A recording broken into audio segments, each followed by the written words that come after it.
Hello, good evening to all our viewers and followers. सत श्री अकाल, मैं हूं पल्लवी फ्रॉम HRX ब्रांड और आज का लाइव हम जो करने वाले हैं ये एक बहुत ही स्पेशल लाइव है because it's world health day और आज के दिन हमने जो टॉपिक चूज किया है that is mainly for our female followers. So get geared up. If you do not know about this already through our brand handle or through me or through our guest, then you should figure out ways of being here right now. बहुत important चीज़, बहुत अहम बात यह है कि हम ये शाम को 7:30 बजे कर रहे हैं. You must be thinking why so and ऐसे कैसे, because it's kind of unheard of for any brand to be hosting an event live typically at 7:30 PM. हम इसलिए कर रहे हैं क्योंकि हम चाहते हैं कि आप सब घर पे रहे, सेफ रहे, और जब आप घर पे रहे, इन्फॉर्म्ड रहे, आपके पास सारी इंफॉर्मेशन होनी चाहिए अपनी केयर करने के लिए, लेकिन घर पे रहे, सेफ रहे. शाम का वक्त है, कहीं नहीं जाए. So it's very very important for us as a brand and as all the individuals that you can stay at home. Therefore, we are bringing to you something at 7:30 PM with our guest tonight, who's very very special. Someone wise once also said that when you get to talking about women issues, you must include the men in the room first. So there you go. अभी हम बात करेंगे सिर्फ भाइयों से और सिर्फ भाइयों से इस थ्रेड पे, बिकॉज हमारा टॉपिक आज का है women's health. We're going to be discussing PCOS and PCOD, primarily about reversing these conditions through nutrition, mindfulness, etc. But ये होता क्या है? तो ये it's very very important for our gentlemen to understand that how does this impact your lives and the lives of the women around you. Therefore, so basically, polycystic ovaries can be very very painful for women in the long run, and men need to be cognizant of this. Because you see a lot of common impacts which happen and the kind of things that women go through on a day-to-day basis through this disease. Not a disease, a condition rather, is patchy skin, bad hair, irritability, plateaued weight loss, mood swings, and it's not a feel good. And of course, I'm sure all of you feel the rub off in terms of those quote-unquote PMS days and bad temper and ill temper and all of that. So be glued on, be here, because I'm going to be inviting our guest, Neha Ranglani. She's an ACE nutritionist. She's a lifestyle coach. She's a health educator. She's an integrative nutritionist. And we'll have her in a minute. I'm just going to be asking her to join this. So just bear up with me till I get her here. And of course, it's going to be a very, very interactive session. So आपके जो सवाल हैं आप तैयार रखें. हम अपनी तरफ से.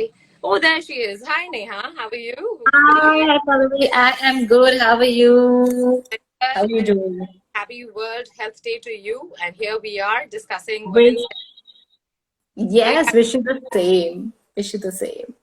So I was just telling everyone about you.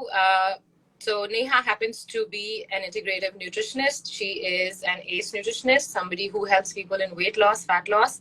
She also helps people in reversing conditions like diabetes, thyroid, PCOS through nutrition and mindfulness.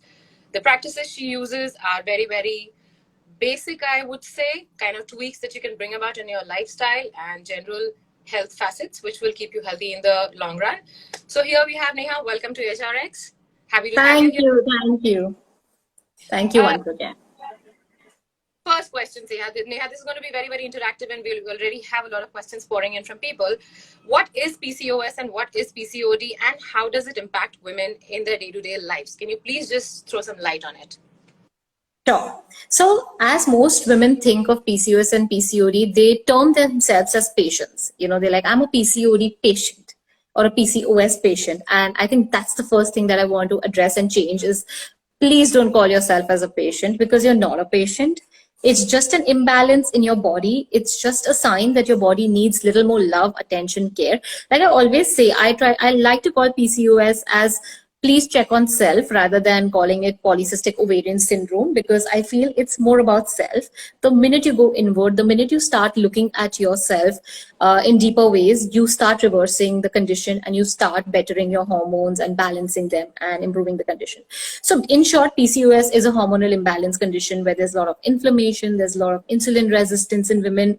It could happen because of food, stress, lifestyle factors like not sleeping well, ingesting a lot of toxins, toxins, a lot of load on your liver, not detoxifying well, which can affect the reproductive system, because at the end of the day, the reproductive system is not an organ for survival. It's for recreation. It's not for survival. So the body knows how to prioritize. The body knows what's needed for survival, and obviously then organs which are not needed for survival take the hit and take a back seat in terms of priority by the body. So that's why it's extremely important to understand that this can be reversed, this can be managed really well, and you're not a patient. Great. So you mentioned hormonal imbalance, and that happens to be one of my favorite topics when it comes to women's health and fitness per se. Tell me, how does hormonal imbalance impact a woman's fitness journey even during the different phases of a menstrual cycle? Is the female form the same? If not, how do we keep changing, and how do hormones impact us? Yes, so actually that's a very valid question. Our hormones impact our fitness journey a lot, especially for women who have normal cycles, like, either you have a 28-day cycle or a 30-day cycle. It's important to understand that which part of the cycle, what happens in your body, and how you should take it forward. The first 14 days or the first few days before ovulation, your estrogen is really high. So that's the hormone which gives you all the energy, the boost. It sort of makes you feel more confident and more, alive. And that's the time you'll notice you'll have more energy for HIITs, for CrossFit, for just going out and getting a good workout. You'll be self-motivated, self-driven to get the workout done.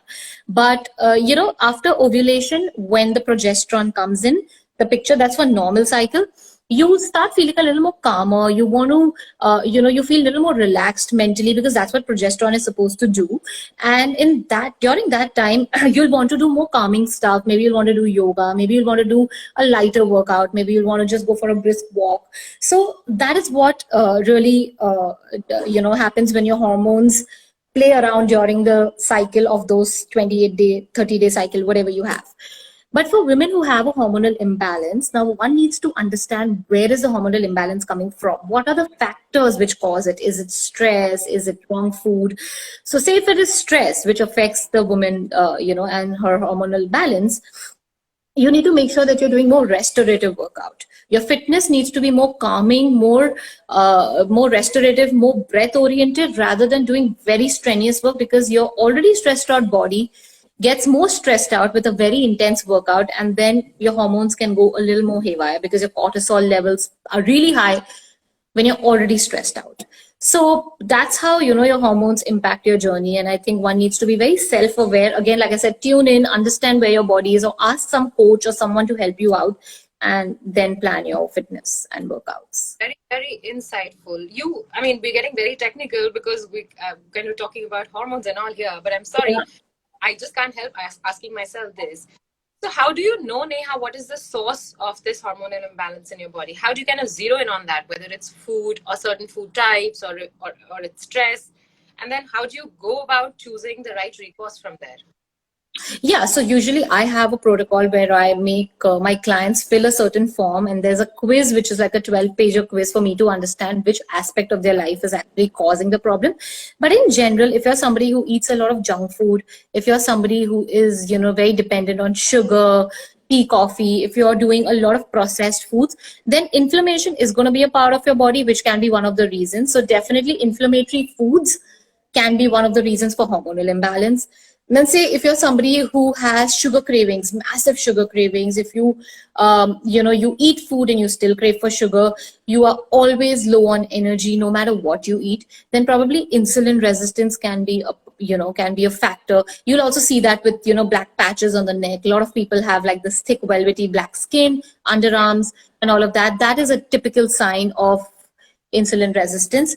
And if it's stress, then usually it's on blood tests that we get to know that it is stress. And obviously, if the person is very stressed out, it's an overthinker.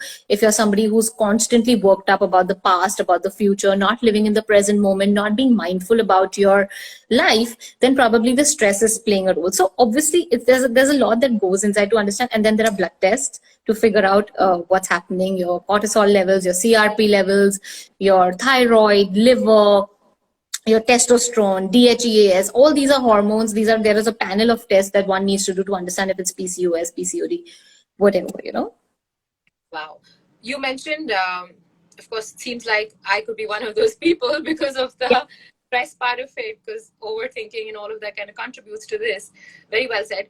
But Neha, what are hacks is a very, very bad word to sort of put in right now, but what are some of those things that we can do in terms of our basic habits and kind of lifestyle habits, which can help us reverse this? You know, some people say there are lifestyle hacks, or there are superfoods, or ingestion of a few supplements. Or what is it that we can do? What is it that women in general can do to sort of delay this or avoid this or control it?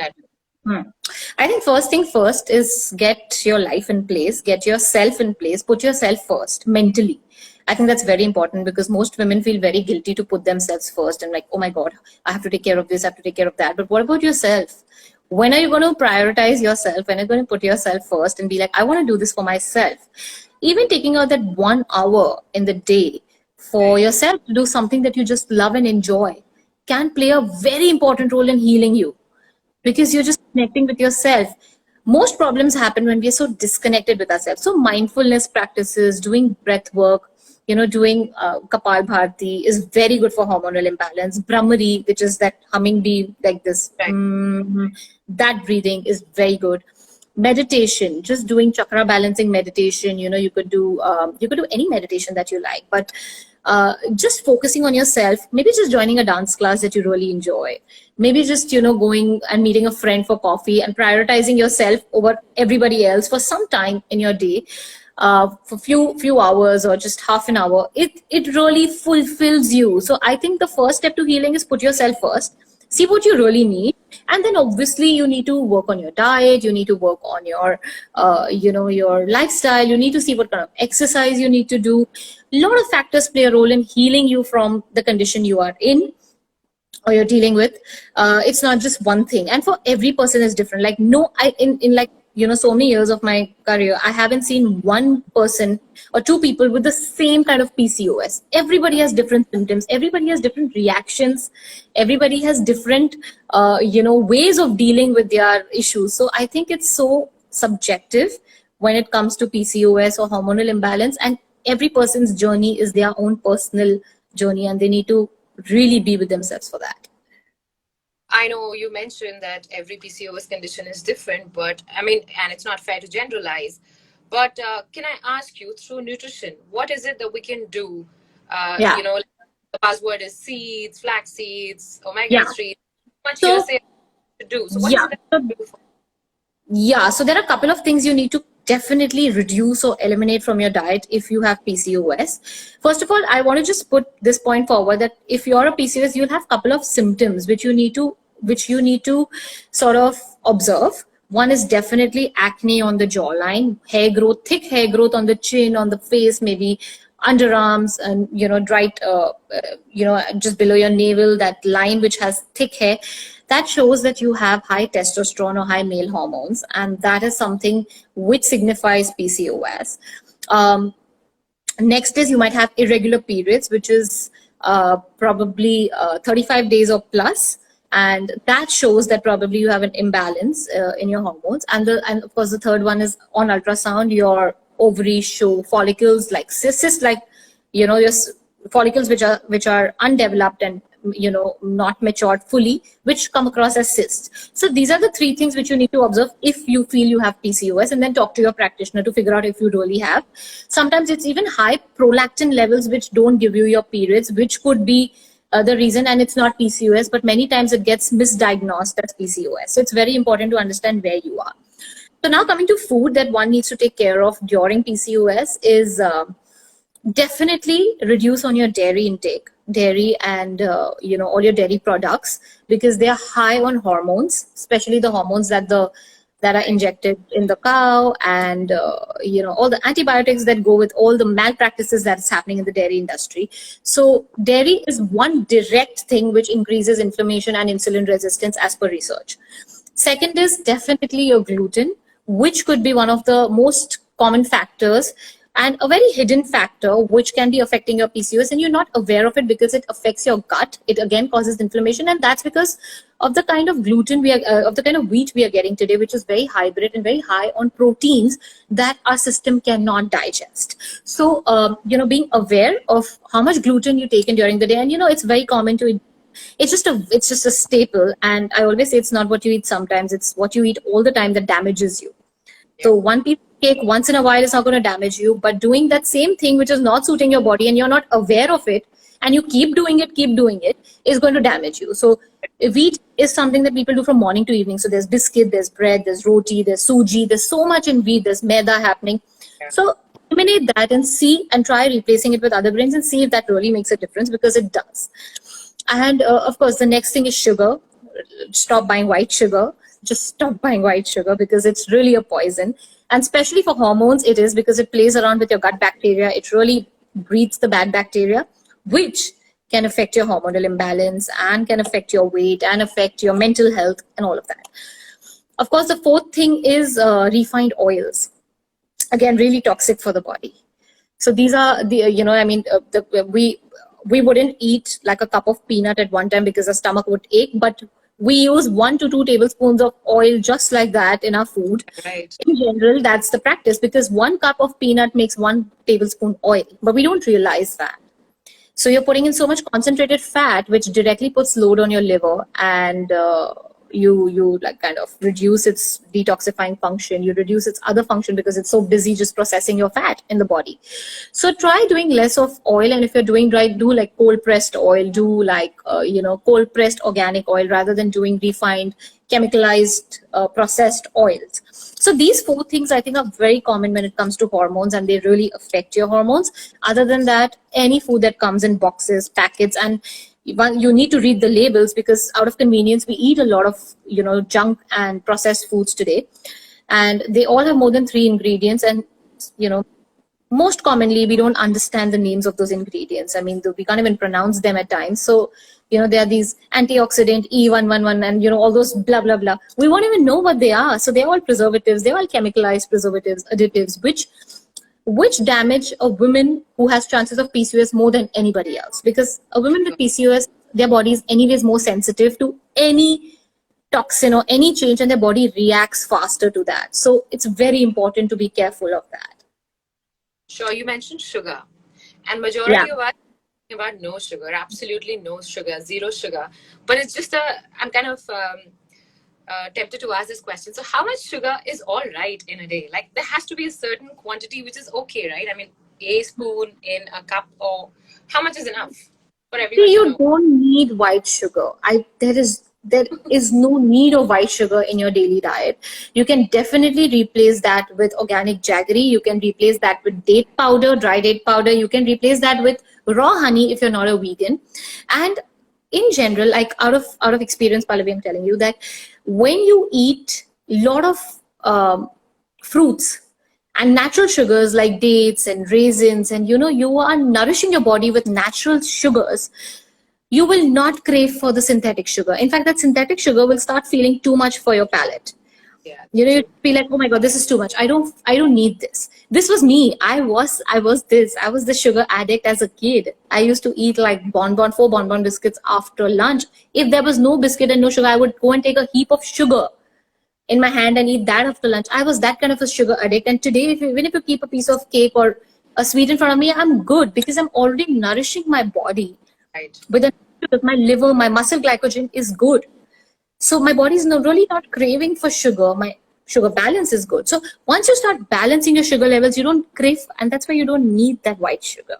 So it's really an addiction, the way you've kind of put it, right? We just have a little bit and we want more and more and more of it around us. Okay, great. Yeah.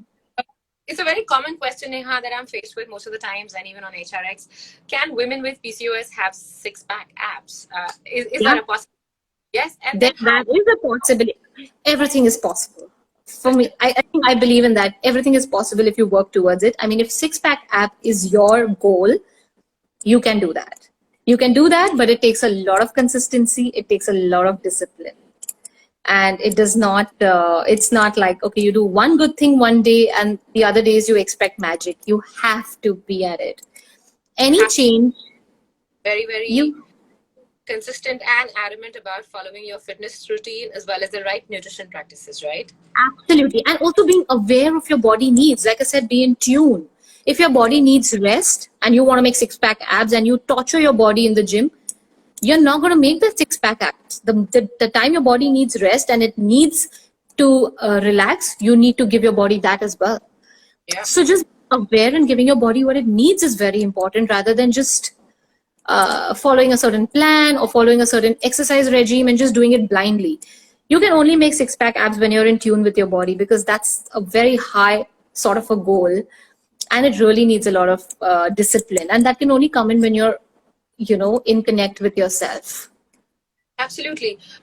And one more question coming from this, Neha. Basically, women kind of kill themselves working out and crunching and doing a lot of isolation muscle work, thinking that's going to help. What is the contribution of nutrition really in giving your body a certain form or shape?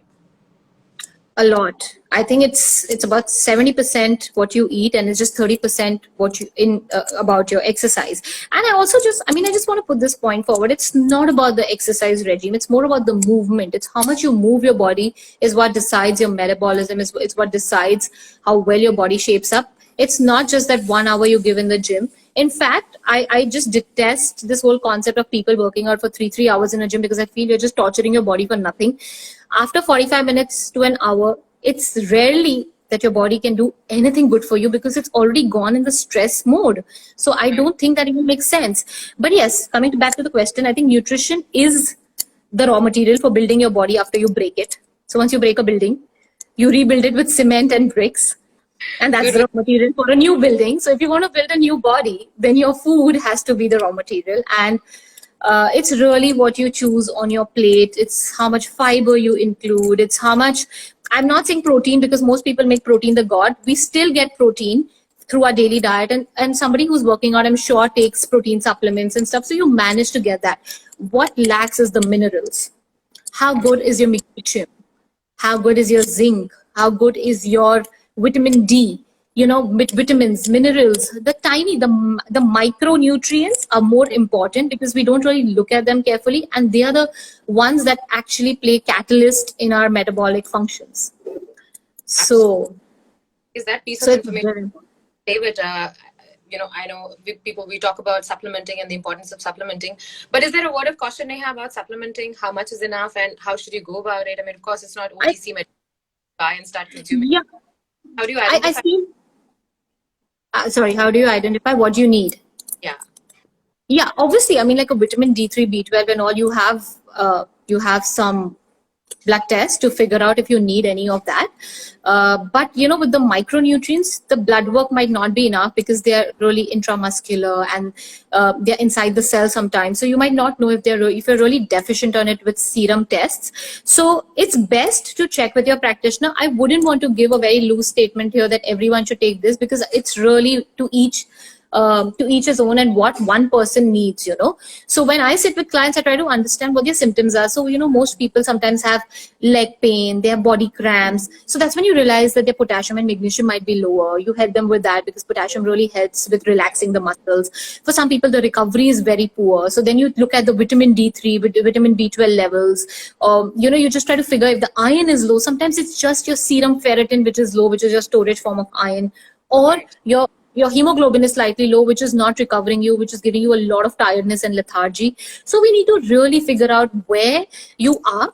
And obviously a practitioner can gauge the blood test and gauge your symptoms and then suggest you. So but I also want to say that please choose good quality supplements, because in most supplements that you get OTC, they're very cheap quality. There's hardly any nutrient, and they all have fillers, and they're bulking agents, and they have talc in that, which is not good for health, which is actually more damaging to our body.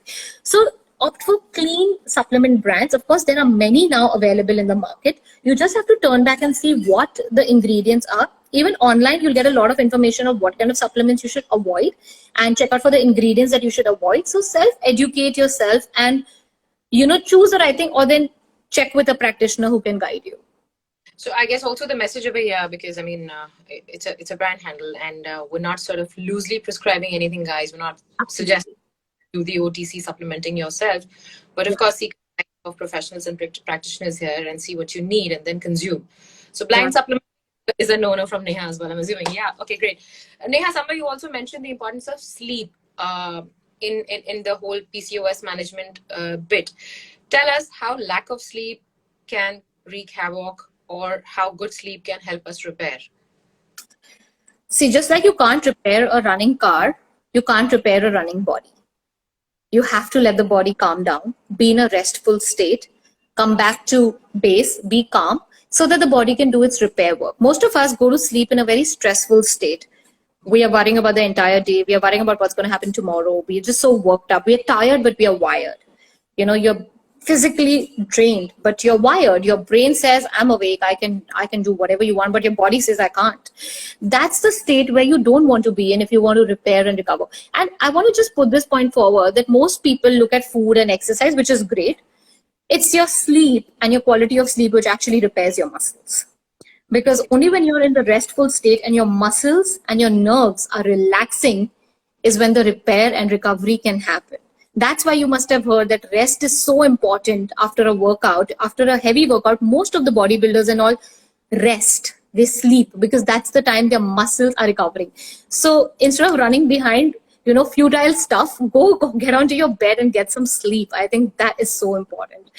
And of course, when you don't sleep well, your appetite goes for a toss. Your hunger hormones are always high because you're in overdrive. Your body feels this person is like overworking. So I need to give the fuel. And how does the body give the fuel? By increasing the hunger hormone. So that happens and you crave for all the sugar and all the wrong stuff if you're not sleeping well. Your liver is not able to clean if you're not sleeping well because your liver does that job mainly in the night. When you're sleeping, it picks up all the toxins and starts throwing it in the gut so that you can poop it out in the morning. But if you're not sleeping, your liver's not cleaning, you're constipated in the morning, you're not pooping well, you're pooping any time of the day, you're maybe not pooping for 2 days. And most people think that's normal. That isn't. That isn't normal. You need to poop at least 1 to 2 times a day. 3 to 4 times is even good. So, that's why it's so important to sleep well because sleep does all of that which you're not even aware of. But relaxing before sleeping is also very important. Well, all of this just seems so much simpler the way you have explained it, the interconnectivity between everything and how kind of one thing leads to another. So another question, I have two actually related to sleep since you mentioned. One is, the common myth is quality over quantity for sleep. Some people say 8 hours is enough, say 4 hours of creative sleep is good, rest is REM.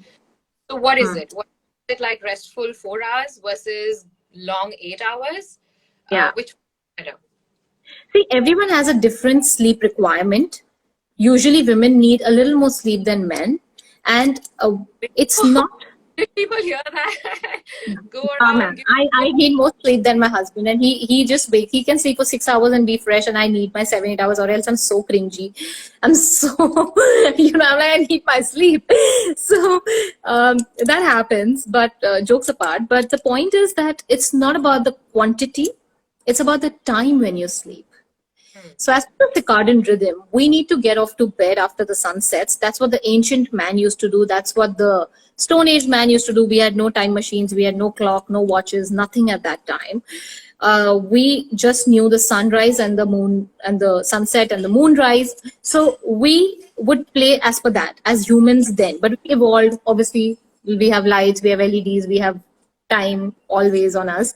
So we go as per the clock, but you actually need to sleep early. So as per Ayurveda, the best time to sleep is between 9 to 11, 9:30 to 12, say 9 to 12, 9 p.m. to 12 p.m. because that's the time your body can get the most restful sleep. And you must have noticed many times when you don't sleep during that time, you suddenly feel awake after 12 o'clock. You're just awake. You're like, oh my God, I'm so awake. I was so sleepy at 9. What happened to me? Your body wants to rest at that time because that is how we've evolved. But we keep ourselves awake and we get the second wind after that and we are awake. We're like, wow, bring it on. We can party the entire night. Now, if you sleep early, if you sleep at that time, I'm saying even if you sleep by 11, the sleep that you'll get from 11 to 2 will heal you faster than what you'll sleep at 2 a.m. till 8 a.m. or 9 a.m. in the morning. Right. So discipline is what you're talking about inherently. That's the buzzword, right? Kind of following self-discipline and goal-based discipline. Okay, I promise it's going to be my last question, but tell us about certain mindfulness practices since you're a mindful practitioner and you keep talking a lot about it, incorporation of mindful activities. What is it that you can do, basics around hydration or sleeping or just calming practices that day which kind of turn you into a more mindful person and make you calmer overall? Yes. So actually, one needs to practice being in the present moment all the time, because it's very easy for us to slip into the past, which creates depression, or worry about the future, which creates anxiety. So it's extremely important to, if our body loves to feel safe, if you want to change anything in your body, be it hormones, be it your weight, be you want to gain weight, you want to lose weight, you want to build six packs, abs, or whatever that is, you need to be in the present, because that's where the body feels absolutely safe. Like, I'm safe right now, but maybe some past incidents will make me very upset, or some worry about the future will take me there and create stress in my body right now. But if I'm here right now talking to you and focusing on you and everything is fine in front of me, I'm safe. So the more we practice mindfulness and the more we live in the present, the better we can do for ourselves every day, so that our tomorrow gets better. Yeah. So for that, you need to make sure that you be with your breath most of the time. Your breath is your best friend. It helps you to be present. It helps you to stay connected to yourself. The minute you come to your breath, your body perceives safety. Because when we are stressed, we breathe shallow. Only Right. when we are relaxed, we deep breathe. So the minute you focus on your breath and you start breathing deep, is when the body realizes that, okay, the person is safe. There's no lion in front of us to be scared of. And I don't need the excess cortisol. So the body pushes the cortisol down. And balancing your stress hormones is one of the most important factors in correcting any health issue. So So the breath body work. get into the fight or flight mode. Is that what you're Yeah. saying? We do not. You need to Yeah. be in the parasympathetic nervous system rather than the sympathetic nervous system. And that only happens with breath. So the more you deep breathe, do your Kapal Bharati, do Anulom Vilom, do Brahmari. If nothing, just sit, take one, in every 1 hour, take 1 minute break and just quietly focus on your breath for that 1 minute on timer. Even that much is enough for you to sort of come back to yourself and your present. And apart from that, using mindfulness of your senses. We've got senses, we've got eyes, we have ears, we have nose, we have touch, we have all these senses to get us to the present moment. So the minute you feel very overwhelmed, or you're like, oh my God, first of all, awareness is very important, that am I in the present or am I living in the past or living in the future? That's very important. Once you realize that, oh my God, I'm thinking too much about the future, because now, with the lockdown again coming up, now with stuff again getting messy, people worry, how will my work happen? How will this happen? It's normal to worry. I'm not saying don't think about that, but come back to equilibrium faster. Know that thing is going to start consuming you if you don't control it. So be aware of that. And then get your senses, close your eyes and try to probably, hear 5 sounds you can hear around you, or just sit and see what you can see around you. When you're eating, make sure you're chewing your food well, you're tasting your food rather than gulping it. Be in touch with your senses, because your senses help you to get back into the present moment where you are right now. This is a very common mindfulness practice which can quickly bring you back to present. So it's always a self-talk. You always have to be aware and tell yourself what you have to do. It's a mental exercise. The more you do it, the stronger you get at doing it, and the better you get at doing it. So that is it. And last thing is meditation. Very important. Meditation is not a blank mind. Most people tell me, Neha, I can't meditate, I can't focus. I said, the point is, you don't have to focus. It's like, meditation is just clearing the traffic jam of your thoughts. We have a traffic jam of our thoughts, which creates a lot of ruckus. So we just need to meditate so that those thoughts have an outlet to flow, and we can release them from our system, and then have a clear mind to get back to whatever we have to do. So you don't have to sit under a tree and have like a blank black screen in front of your eyes. No, that's not what you need to be. You just need to let your thoughts flow as a river and not get stuck up in any thought. And let them flow, let them empty. You'll feel so much more lighter. You'll feel so much more better. Even 2 minutes meditation can make a world of a difference to the way you feel for your entire day. So there are so many YouTube videos. There's just so much available now that you can just pick up any guided meditation. There's so many positivity. Start your mornings with positivity. I am meditation. Like, I am happy. I am calm. Just, refueling yourself with positivity in the morning can make a very big difference.